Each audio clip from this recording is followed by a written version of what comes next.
kita mendapatkan pertolongannya serta kita bersama beliau sallallahu alaihi wasallam dalam surganya Allah Subhanahu wa taala. Amin ya rabbal alamin. Bismillahirrahmanirrahim. Langsung saja sini kitab Hidul Juman sampai kepada halaman 10, yaitu al-ihsan al-haqiqi an tuhassin ilal musi amma al-ihsan ilal muhsin fa inna ma huwa tijarah. Ihsan yaitu berbuat baik, al-haqiqi yang secara hakikat, an tuhassin ilal musi ketika kamu berbuat baik kepada orang yang berbuat buruk. Ya, kalau kita bisa berbuat baik kepada orang yang telah berbuat buruk kepada kita, itu namanya kebaikan yang hakiki. Hakiki yang hakikat. Ya, hakikatnya kebaikan adalah saat kita bisa berbuat baik kepada orang yang telah menyakiti kita atau kepada mereka yang telah berbuat buruk kepada kita. Itu hakikat. Amal ihsan ilal muhsin fa inna ma huwa tijarah. Kalau berbuat baik kepada orang yang baik itu tijarah. Dagang sama aja, jual beli aja, transaksi. Artinya ya sama aja. Kalau orang berbuat baik kita berbuat baik itu wajar. Tapi kalau kita berbuat baik kepada orang yang jahat itu hebat. Ya. Atau kalau kita berbuat baik kepada orang yang baik itu hal yang biasa, hal yang lumrah. Ya. Tapi ketika kita berbuat baik kepada orang yang jahat itu baru namanya luar biasa. Atau disebut tadi ihsan atau kebaikan yang hakiki. Masya Allah, ini susah nih ya. Jadi kalau kita bisa ngelakuin ini, kita ngasih orang yang jahat, kita memberi kepada mereka yang pelit, atau kita menyambung satu rahmi kepada orang-orang yang telah memutuskannya, maka ini disebut kebaikan yang hakiki. Jadi kalau ada orang yang hasud yang sama kita, jangan kita balas. Kalau kita balas, sama aja kita kayak mereka. Waliyazubillah min dzalik. Kemudian man sayaral akhyar ja'alallahu minal akhyar wa in kana min asrar, wa man sayaral asrar ja'alallahu minal asrar wa in kana minal akhyar. Ya.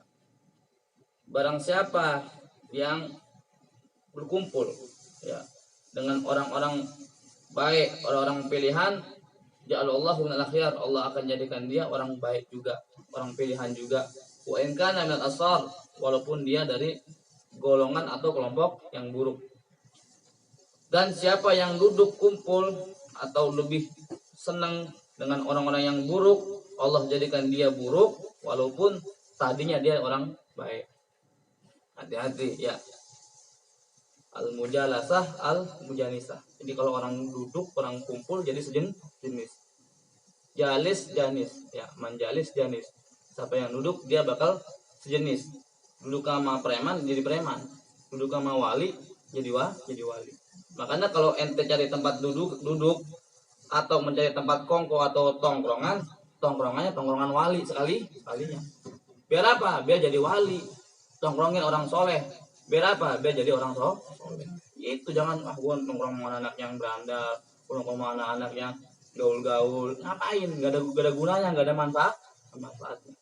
Perlu kita ketahui bahwasanya segala jenis pertemanan di alam dunia semuanya akan terputus kecuali orang yang bertakwa. Kalau pertemanan atau persahabatan dibina dengan ketakwaan kepada Allah Subhanahu wa taala, sampai kiamat tidak akan putus.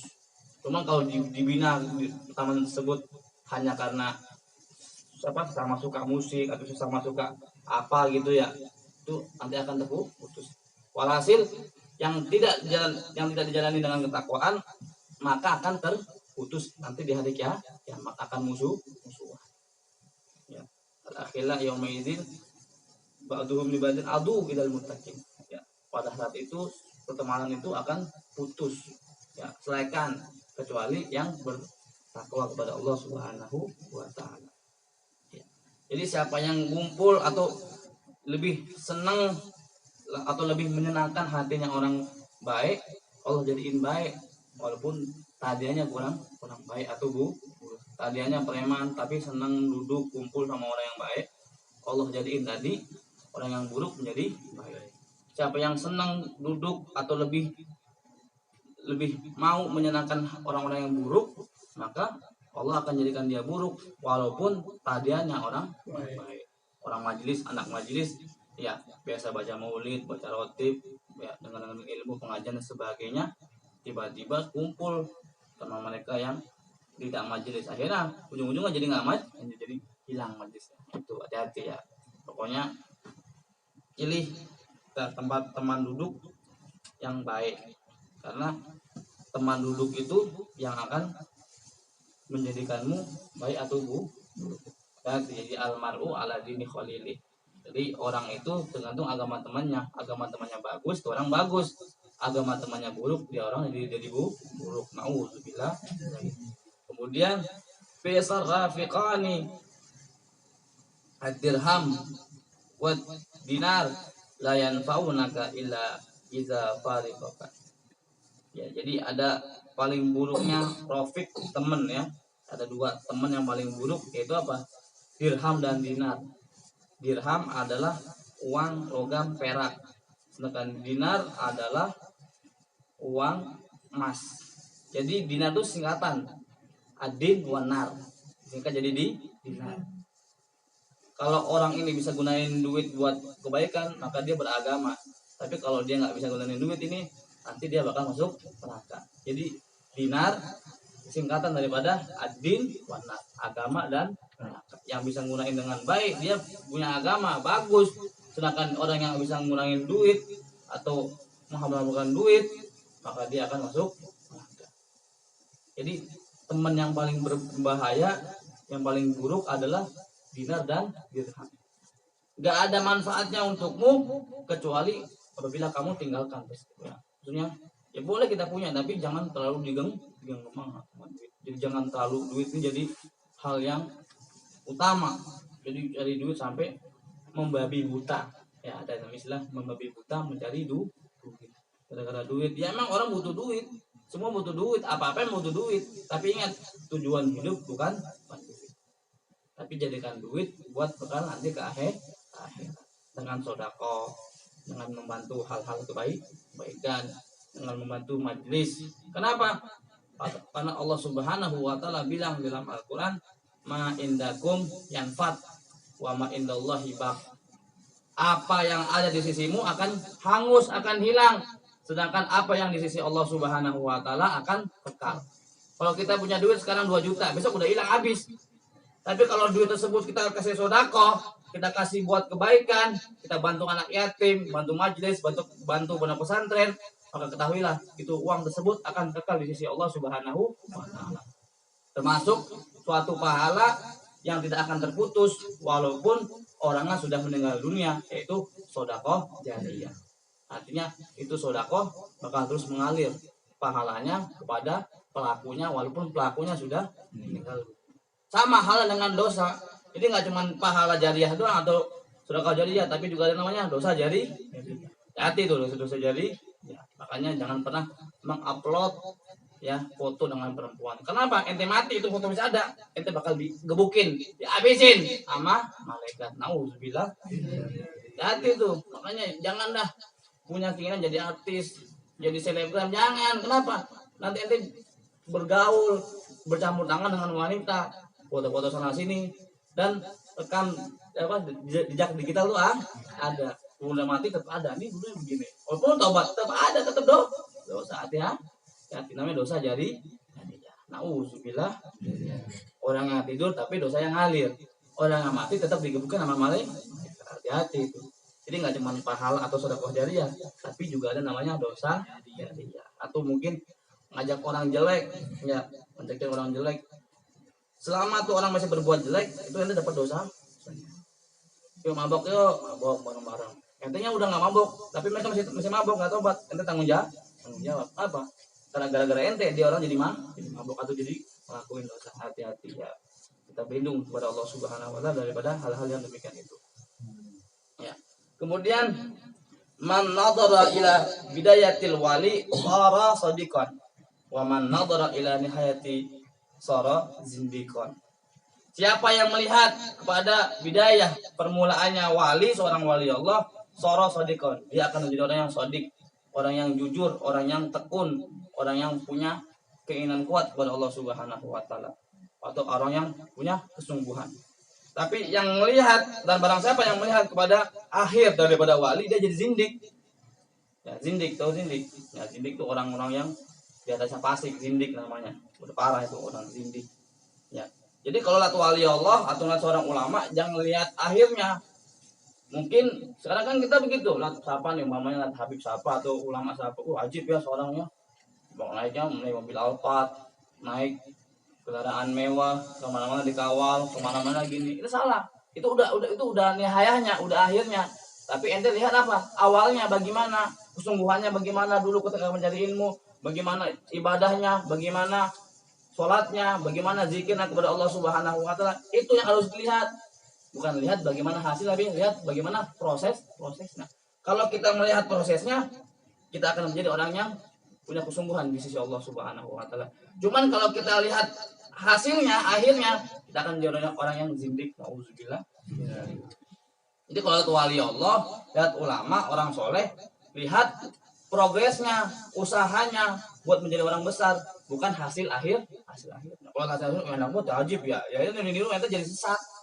Karena banyak kan ulama-ulama masuk, banyak gak ulama-ulama yang ngaco? Banyak. Gara-gara apa? Gara-gara dia melihat hasil akhir daripada seorang wali. Wali ini bisa terbang. Wali ini bisa begini. Jadi pengen dong. Jadi akhirnya ngada-ngada tanpa mau usaha. Nauzubillah min. Makanya harus istihad, harus punya sungguh-sungguh. Sebagaimana yang dikatakan oleh Syekh Abu Bakar bin Salim, beliau mengatakan man lam yastahid fil bidayah lam yasil ila nihayah. Siapa yang nggak punya kesungguhan di bidayah di awalnya, maka dia tidak akan sampai kepada akhirnya.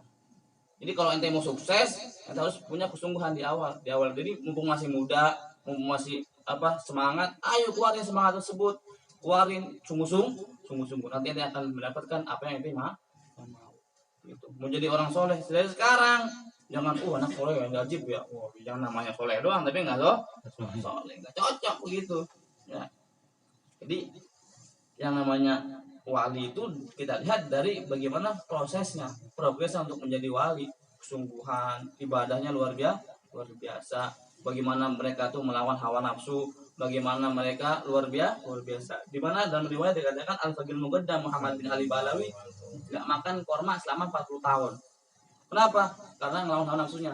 Padahal dia pengen tuh makan korma, cuman karena pengen nundukkan hawa nafsu, akhirnya dia nggak makan tuh korma selama 40 tahun. Luar biasa. Baru Allah angkat jadi orang yang luar biasa, menjadi wali. Yang mana beliau mengatakan ana fil aulia ka Muhammad fil anbiya. Aku di antara para wali seperti Nabi Muhammad di antara para nabi. Artinya beliau Al-Imam Muhammad Faqih Muqaddam Muhammad bin Ali Bangalawi adalah pemimpinnya para wali. Sebagaimana Nabi Muhammad SAW pemimpinnya Nabi dan juga Rasul. Ya. Nabi Muhammad pemimpin Nabi Rasul. Kalau pemimpin para wali adalah Al-Faqih Muqaddam Muhammad bin Ali. Itu kenapa begitu? Karena bisa menahan hawa nafsu. Kalau ente bisa menukar hawa nafsu ente bisa jadi orang benar. Sholatnya, sedekahnya luar biasa. Nggak pelit. Jor-joran, ya baru jadi orang luar biasa. Saya bakal salim juga, wudu ya 40 tahun wudu, sholat subuh dengan wudu isya. Ya, artinya dari isya itu wudunya nggak batal sampai sholat subuh. Masya Allah. Kita bisa begitu. Kita udah ngorok, udah kentut, udah berak, udah kencing segala macam, udah wes bablas.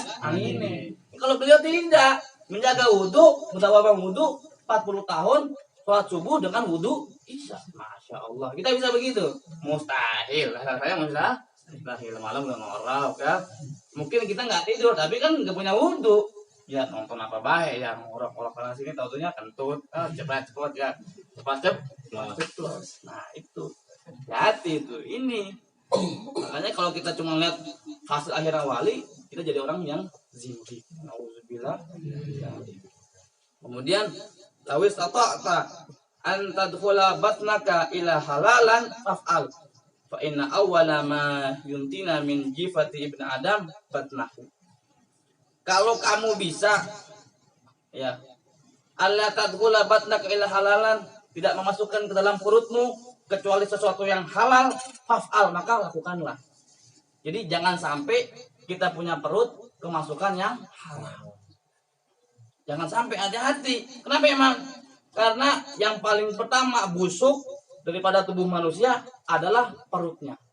Kalau orang mati yang paling busuk itu apa? Perutnya. Kenapa?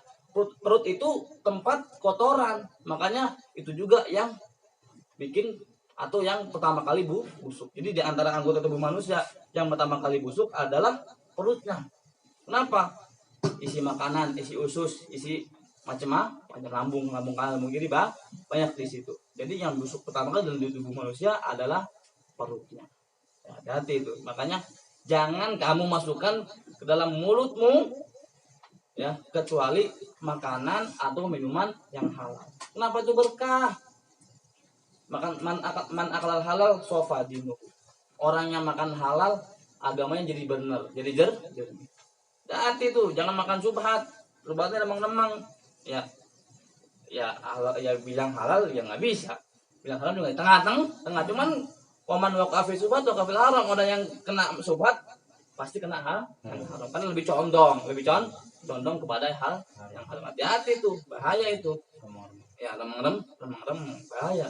Ya begitu. Bahkan diriwayatkan ada suatu kisah bagaimana Sayyidina Abu Bakar Siddiq radhiyallahu taala anhu, beliau pernah didatangi oleh anak-anak kecil. Anak kecil tersebut membawa makanan, membawa korma kalau nggak salah. Datangin, wahai khalifah, wahai imam, ini saya bawa kasih makanan. Dimakan tuh sama Sayyidina Abu Bakar. Setelah dimakan, ditanya sama Sayyidina Abu Bakar, kamu dapat makanan ini dari mana? Saya nemu di jalan. Ya, saya nemu di jalan, saya mau jalan langsung dilepehin, dibuang, dimuntah, sampai di jongkok sampai keluar muntah semua. Terus ditanya sama orang, kenapa kok kamu lepehin, kamu buang? Ya, kenapa nggak kamu telan aja itu makanan? Saya nggak mau makan yang subhan. Kalaupun saya harus ngeluarin nyawa saya akan lakukan. Kenapa? Saya nggak mau tubuh saya ada makanan yang haram atau subhan. Sampai segitu. Kalau kita pada pemotong donat nih ya, pas ya, orang sempit. Itu kita nggak takut sama Allah. Berarti Nabi sudah bilang, ittaqun nar walau bisikit tamroh. Takutlah kamu sama neraka walaupun dengan sebutir atau sebiji kurma. Hati-hati. Nah, ada makanan ini. Nah, hati-hati itu. Kayak anak pondok nih. Kan ada bagian mungkin di nampan ya, makan 4 orang. Berarti kan senampan begini. Ada kan satu kan ada jatah masing-masing ya. Serepet. Jangan-jangan punya orang temennya culik jangan, itu haram. Subhat itu dosa. Hati-hati. Jangan buka apa-apa, hoir jangan. Kalau ini dapat izin dari orangnya baru ambil. Kalau enggak jangan. Gosok sendal. Wah, nggak apa nih. Minjem ya. Orang nggak ada, orang nggak cabut kawan. Benar nggak? Orang nggak ada. Taunya minjem ya. Ada orang bayar, pakai dulu deh. Itu namanya maling. Jadi gosok adalah maling. Kenapa nggak izin? Emang ada maling izin? Gua ambil motor lupit ya, gitu ya. Bawa dulu. Kagak ada begitu. Ada maling izin dulu. Nah, kalau nggak izin dulu, habis digebukin sama warung. Benar nggak? Iya. Kayak di sini dulu kejadian kan, subuh-subuh maling. Nah, emang ada tuh orang yang ngomong kusuk, cup, izin dulu cup ya, gua ambil motor lu. Kagak ada. Dia tidur atau ya, hebat nih. Benar nggak? Iya, begitu. Jadi hati-hati, jangan sampai kita kemasukan dalam tubuh kita ini, perut kita ini sesuatu yang haram. Pastikanlah apa yang masuk ke dalam mulut kita, tubuh kita, sesuatu yang halal, yang jelas. Kenapa? Ngaruh sama ibadah. Allah udah bilang kulu minat thayyibat wa amalus shalihat. Makan ente yang baik. Thayyibat itu artinya sesuatu yang baik, sesuatu yang halal. Itulah yang mesti kita makan. Kalau kita kenapa? Nggak mungkin orang bisa beribadah, bisa sholat, termasuk kalian semua bisa hadir di majelis ini, kecuali emang sudah makan makanan yang halal. Emang ada orang yang datang ke sini atau orang-orang yang begal-begal? Nggak ada. Kenapa? Makanannya nggak jelas, tidak jelas halal dan juga haramnya. Makanya jadi saya bilang, kalau sudah bilang tadi, kulu minat thayyibat wa amal shalihat. Makan makanan yang enak, yang baik, yang sehat dan bergizi, kemudian kamu bisa melakukan perbuatan baik. Jadi perbuatan baik itu bersumber daripada makanan yang halal. Yang halal juga baik. Gitu. Mangga halal apa haram? Tergantung. Kalau mangga orang tetangga dicolong ya, kalau mangga beli di pasar halal. Ini lihat dulu. Makan di RW halal apa haram? Tergantung. Kalau nyolong nggak bayar dosa. Itu. Jadi tergantung dulu. Jadi harus apa-apa harus dipastikan kehalalannya dan juga kejelasannya nih, maka jangan main comot-comot baik. Ya, kemudian la yaqtat ahad bin nasab wal yandur ila waladi Nabi Allah Nuh alaihi salam wa ila Abi Lahab Rasulullah sallallahu alaihi wasallam. Jangan seorang di antara kalian tertipu dengan nasab. Oh, anak-anak kiai, oh anak-anak habib, oh anak-anak ustad, oh anak-anak RT, anak-anak RW. Jangan tertipu. Jadi jangan tertipu dengan keturunan. Ya. Kenapa? Kita bisa lihat contoh anaknya Nabi Allah Nuh alaihi salam yang bernama Kan'an. Ya. Nabi Allah Nuh alaihi salam punya anak yang namanya Kan'an. Ketika Nabi Allah Nuh mengajak kaumnya dan membawa semua binatang, Nabi Allah Nuh mengajak anaknya Kan'an ini untuk ikut beserta rombongan lainnya dalam kapal, tapi dia nggak mau. Akhirnya Allah hancur. Allah tenggelam. Jadi walaupun anak Nabi juga ini hancur. Ya, nggak mau turut, nggak mau ikut sama orang tuanya karena bangga dengan nasabnya jadi nggak bisa kita berbangga dengan nasab keturunan. Mana saya anaknya engkong ini, kong rosat, saya anaknya ini, kong apa? Kong ini, jadak loh. Misal anak kong misal nggak bisa, anak kongguan nggak bisa, kongguan nggak bisa itu, bangga dengan anak saya punya kongguan nggak bisa, umpamanya ya nggak bisa. Jadi tidak bisa seseorang berbangga dengan nasab. Kenapa? Nasab nggak ada gunanya, nggak ada untungnya. Ini buktinya anak Nabi tapi celaka, hancur binasa. Kenapa? Nggak mau tunduk kepada Allah Subhanahu Wa Taala. Atau kita bisa lihat juga paman Nabi Shallallahu Alaihi Wasallam, Abu Lahab, kan paman Nabi, tapi di mana dia? Neraka. Kenapa? Tidak ikut syariatnya Allah Subhanahu Wa Taala. Walaupun itu pamannya artinya apa? Orang itu tidak bisa memberi hidayah kepada orang lain. Ya kalau Nabi Muhammad pengen dong, aminnya masuk surga, pengen nggak? Keluarganya pengen. Tapi apa daya? Hidayah itu mutlak milik Allah Subhanahu Wa Taala. Tidak ada seorang pun, bahkan Nabi Muhammad sekalipun tidak bisa memberikan hidayah. Bahkan Nabi Muhammad dikasih tahu Allah Ta'ala tegar, innaka lan tahdi man ahbabta walakin Allah yahdi may yasha. Engkau wahai Muhammad tidak bisa memberi hidayah kepada orang yang kau cintai.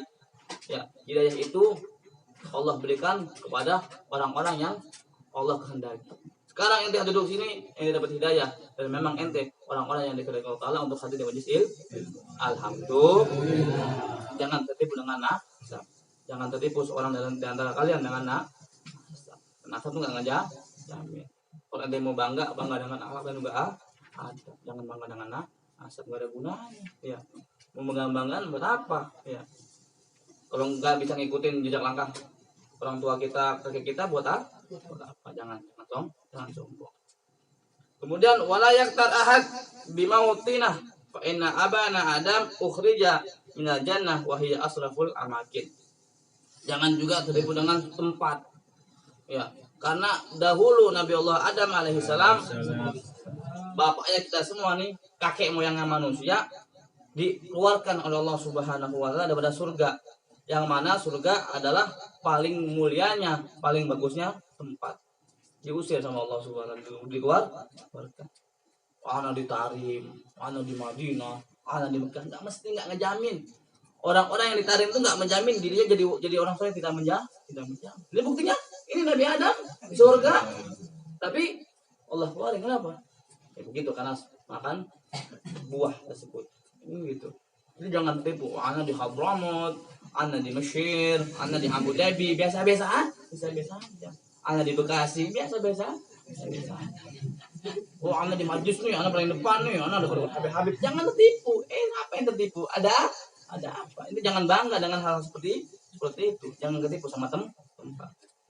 Surga adalah paling mulianya, paling bagusnya tempat. Kenyataannya kakek moyang kita Nabi Allah Adam di luar. Jadi jangan tertipu. Ente di Hadramaut ditarim, ya terus ente bangga mau ditarim. Salah pasang pion aja, rafokin mukul teman aja, apa aulia. Tapi pulang-pulang nggak ngejamin jadi orang soleh, tidak menjaga hati dia. Itu yang akan menjadikan kita baik dulu kan adalah bagaimana kita bisa memanajemen hati. Ini bahasa gue saya tinggi nih men, lu nggak ngerti lu bahasa gue. Ya bagaimana kita bisa mengontrol, menjaga hati. Kemudian wala yaktar ahad bi ibadati fa inna iblis abadallah samanina alfasana walam tanfa'ahu ibadatuhu. Jangan juga dan jangan tertipu ya seorang di antara kalian dengan ibadah, karena iblis ya beribadah kepada Allah Subhanahu wa taala selama 80.000 tahun. Iblis ibadah kepada Allah berapa? 80.000 tahun. Cuman sama sekali nggak manfaat ibadah. Kenapa? Sombong. Rasa dirinya lebih baik daripada Nabi Allah Adam alaihissalam.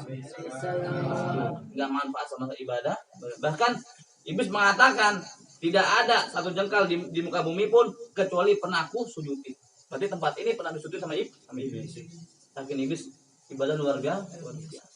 Itu namanya iblis Azazil, iblis yang sombong. Ya, iblis adalah dulunya nih makhluk yang paling mulia, ibadahnya taat sama Allah Taala luar biasa. Cuman ketika Allah Subhanahu Wa Taala menciptakan Nabi Allah Adam alaihissalam, maka ini iblis iri cemburu.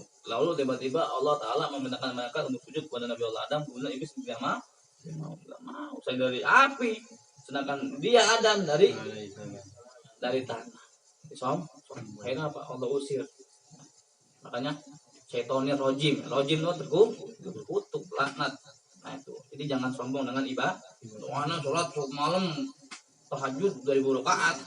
Bangga bukan main. Anak sedekah 2 juta sehari. Ya. Anak sehari baca tasbih, baca ini banyak ribu. Tidak ada manfaat. Kenapa? Ketipu, jangan ketipu dengan ibadah.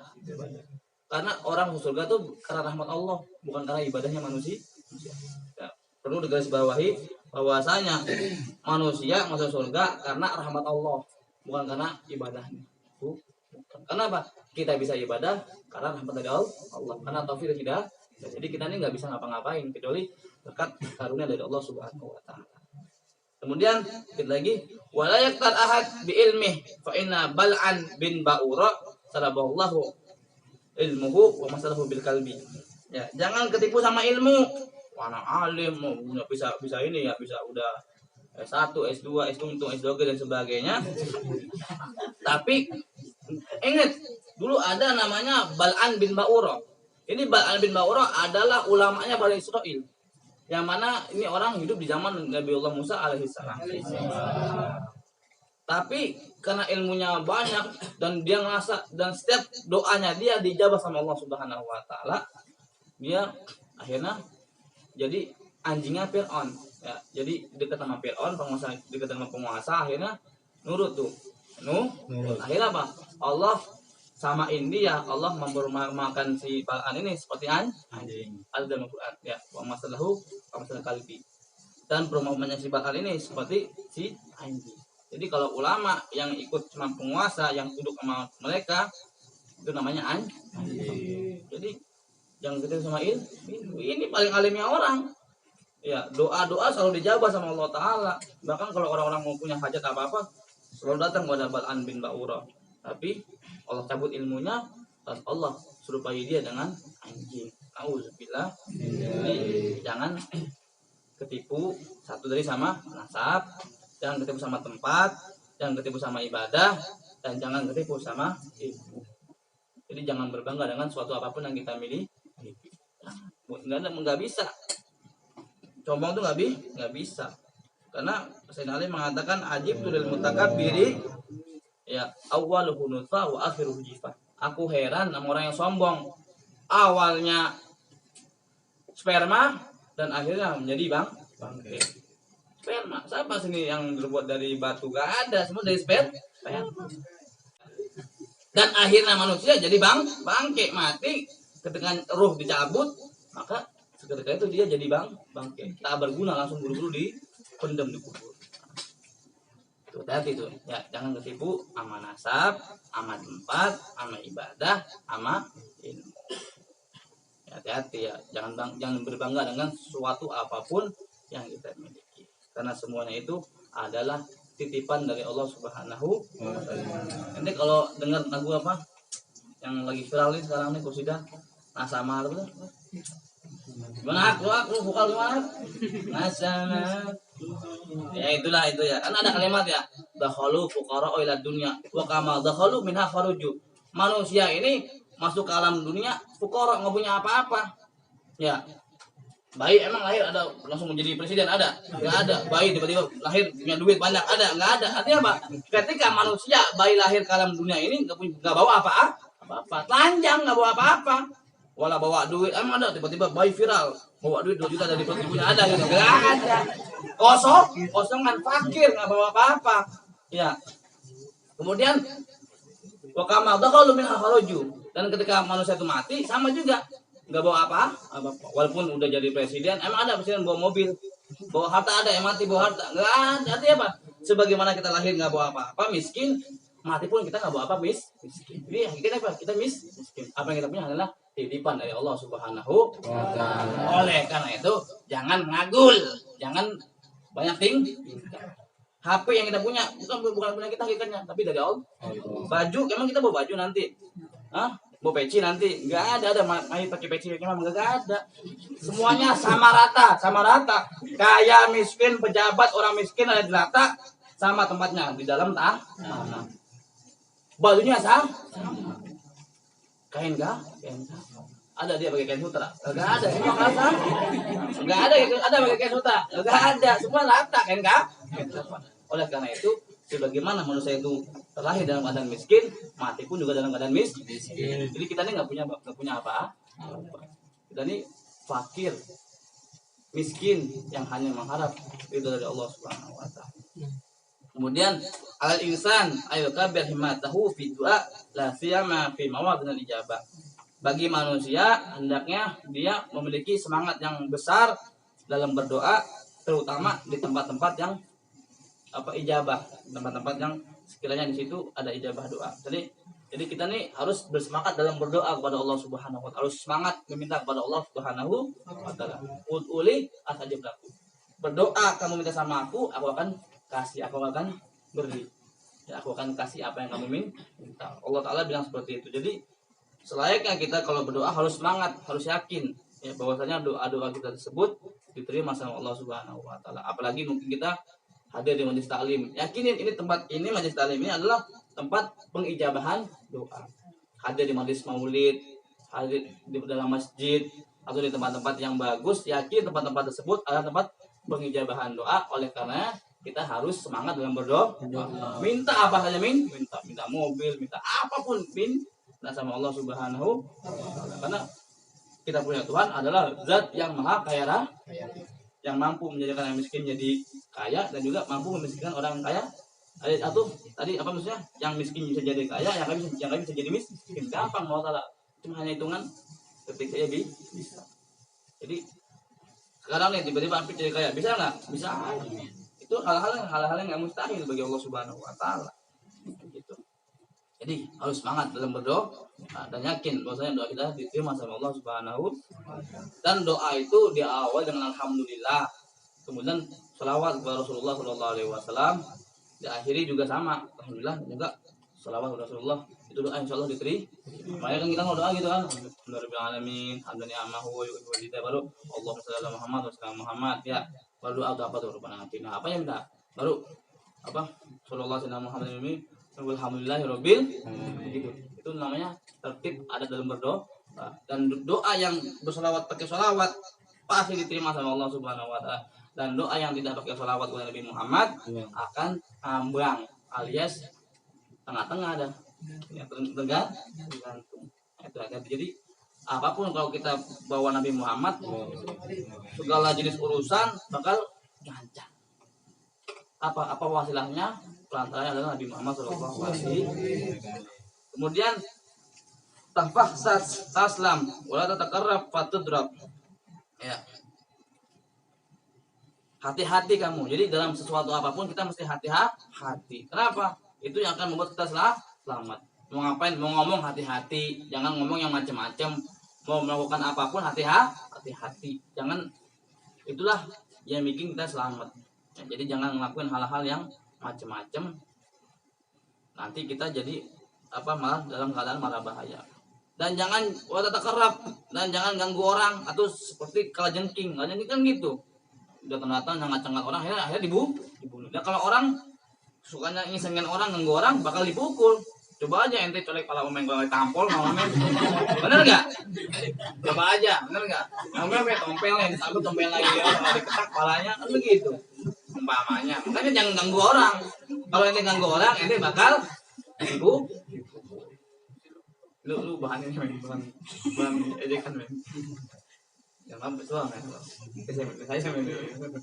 Ya, jadi dalam sesuatu apapun harus hati-hati, jaga omongan, jaga sikap, jaga adab kita kepada siapapun. Kita bakal selamat. Kalau kita mengganggu orang atau membahayakan orang, kita bakal kena hukum. Coba aja orang ibu-ibu lewat yang takol kepalanya. Bukit, ya. Benar enggak? Atau emak ente lagi masak ente balik piringnya gitu kan, ente terbalikin ke mejanya tuh mamanya, apa nggak diinjek-injek ente kan gitu. Jadi kalau ente mau selamat, jaga di hati-hati. Sama tuh kayak kalau kita lihat rambu-rambu lalu lintas, kan ada penanda tuh kuning, hijau, merah. Kalau udah kuning pelan-pelan hati-hati. Kalau udah merah suruh berhenti. Kenapa kalau ente bablas begini, mati. Benar nggak? Sama kayak ada palang kalau kereta ya kan gitu. Kalau ente terabas ente innalillahi wa inna ilaihi. Jadi dalam suatu apapun harus berhati biar selamat. Jangan ganggu orang. Kalau ganggu orang bakal kena tampol, kena ya, gitu. Kemudian kun tanaban fil khairi wa la takun ra'san fi syarri.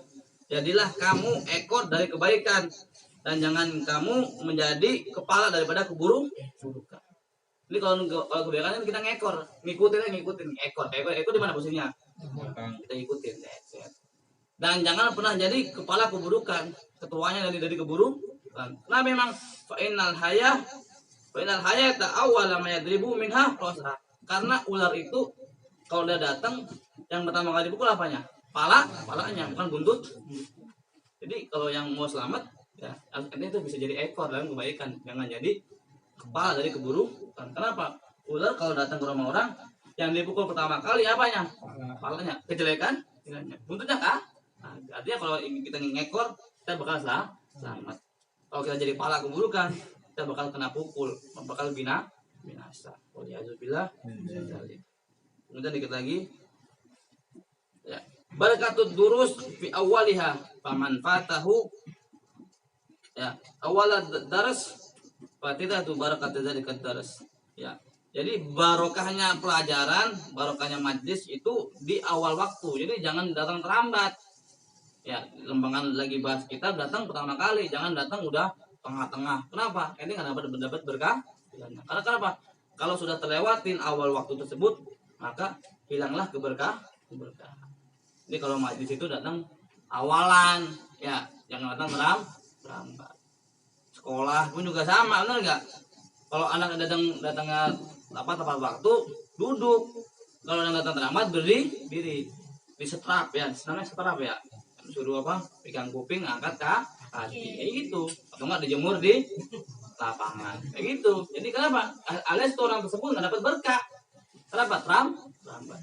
Di majelis, ya majelis apa aja? Majelis maulid, majelis sholawat, majelis taklim. Datang pertama kali supaya dapat jadi berkah itu bagi mereka yang datang tepat waktu, datang di awal waktu. Kalau udah lewat waktunya, terlambat, udah berkahnya udah hilang. Terakhir. Dan bagi talibil ilmi ayastami'a ilal ilm bi ta'zim wa waqar wa insami al mas'alah alfa marrah. Ya. Dianjurkan bagi pencari ilmu, bagi santri, ya, ayastami'a dia mendengarkan ilmu bi ta'zim dengan pengagungan wa waqar. Sama ta'zim waqar sama aja artinya. pengagungan, atau wakor juga tenang. Jadi ketika mencari ilmu, mendengarkan ilmu harus dengan sikap yang penuh pengagungan. Ilmu ini harus kita agungin, harus kita gedein, dan juga dengan perasaan yang tenang, santai. Jangan aduh kayak orang berak tuh ya, kayak orang menahan spirit. Aduh, lama banget sih ngomongnya ya, nggak kelar ya gitu ya. Kalau begitu nggak bakal dapat ilmu. Jadi kalau nyari ilmu harus tenang. Lama banget sih, ngopi nih, ngopi ngerokok nih. Aduh, lama banget sih. Ya. Gelisah. Iya. Gitu. Jangan. Jadi kalau nyari ilmu harus dengan pengagungan kepada ilmu, dan juga harus dengan sikap yang penuh dengan ketenangan. Walaupun kalian dengar tuh ilmu 1000 kali, tetap harus dengan pengagungan. Makanya nanti dengar hadis innamal a'malu binniyat 1000 kali, tetap harus dengan dengarnya itu harus dengan pengagungan dan dengan penuh ketenangan. Kenapa kalau dengar ngomong gini, hadis ini mulu sumpah gua nih. Ini orang kalau ceramah nih pasti ceramahnya itu mulu. Enggak boleh begitu. Yang disampaikan ilmu. Terlihat apa? Perkataannya, bukan orangnya. Walaupun orang yang ngomong 1000 kali, tetap harus ngagungin, tetap harus mulia. Itu apa? Yang disampaikan adalah ilmu. Walaupun ente dengar 1000 kali. Kalau anda ngomong nih 1000 kali, anda ngomongin innamal a'malu binniyat, tetap ente seperti pertama kali dengar. Gimana kalau orang dengar, oh gitu ya, sama gitu, oh gitu terus walaupun 1000 kali jauh. Kenapa kalau udah begitu? Ente nggak mau dapat ilmu. Kenapa? Sombong nggak bisa dapat ilmu. Ya, sampai kapanpun orang sombong nggak bakal dapat ilmu. Jadi walaupun udah tamat sekolah, terus dengerin, ya ini mah cemen, jangan cetek ini mah. Ya, gimana anak kelas 6 ngeliat pelajaran kelas 1, ya ini mah cepil banget kayak upil ya, gitu. Jangan, nggak boleh begitu. Itu namanya ngeremehin. Kalau orang ngeremehin ilmu, nggak bakal dapat ilmu. Yang mengagungkan ilmu, dialah yang akan dapat ilmu. Jadi ilmu diagungin, dimuliain, dan juga mencarinya dengan tenang, dengan damai. Insya Allah mendapat ilmu. Amin ya rabbal alamin. Mudah-mudahan yang dari sini mendapatkan keberkahan ilmu, manfaat ilmunya dunia wal akhirat. Jadikan ilmu tersebut menjadi ilmu yang membawa keselamatan di dunia dan juga di akhirat, dan mudah-mudahan